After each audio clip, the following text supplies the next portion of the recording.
If you've played Star Wars Rogue Squadron for Nintendo 64, you'll be quite familiar with this particular TIE fighter, the TIE Bomber.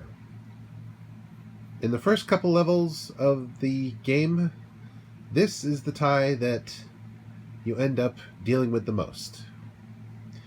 Trying to take out a convoy of rebel ships. Excuse me. Bombing a city on Corellia, and taking out a crashed spaceship, or protecting a crashed spaceship from being taken out.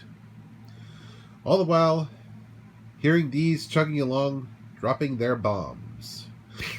Yes, the TIE Bomber. Simple yet elegant.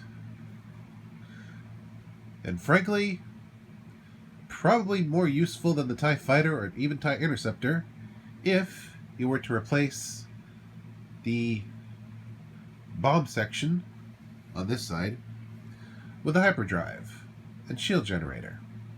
It would make for quite the effective little package. Now, this isn't the first TIE Bomber that LEGO has come out with. In fact, if I can Google search it real quick.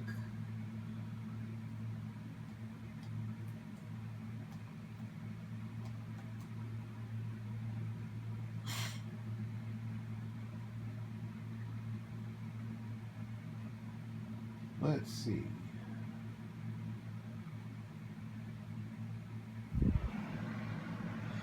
Let's see. Lego TIE Bomber. Lego TIE Bomber. Huh. Ah, here we go. This is the original Lego TIE Bomber, which I actually own, only it's in storage, so you can't really do a straight comparison.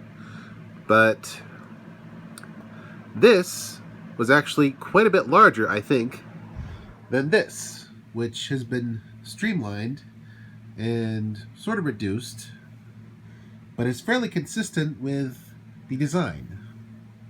Now, unlike the original version, which comes with a big clunky torpedo launcher and no other weapons, this puppy comes with a pair of blaster cannons, although in the technically real TIE Bomber, the one from the actual films and video games, the cannons are supposed to be stacked vertically, but with this system it has to be horizontal, but it works. This also comes with actual droppable torpedoes. Now, the other one also had torpedoes, but they were more like barrels. These torpedoes actually look like torpedoes. And overall, it maybe has a slightly different look from the movie TIE Bombers, but overall, it's fairly accurate.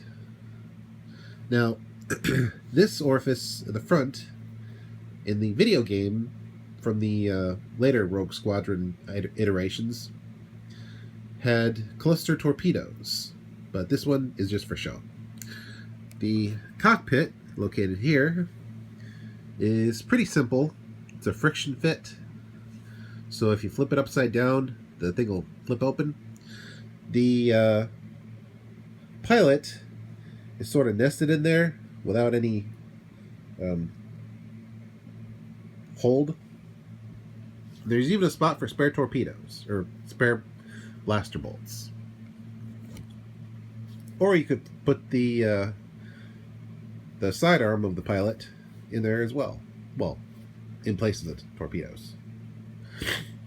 Now, over there, you'll see a little sled crewed by Ray Sloan, a character from the expanded universe, and that holds spare torpedoes, and It even comes with a Darth Vader and Gonk droid. So the Lego TIE Bomber in this iteration is actually a pretty nice little package.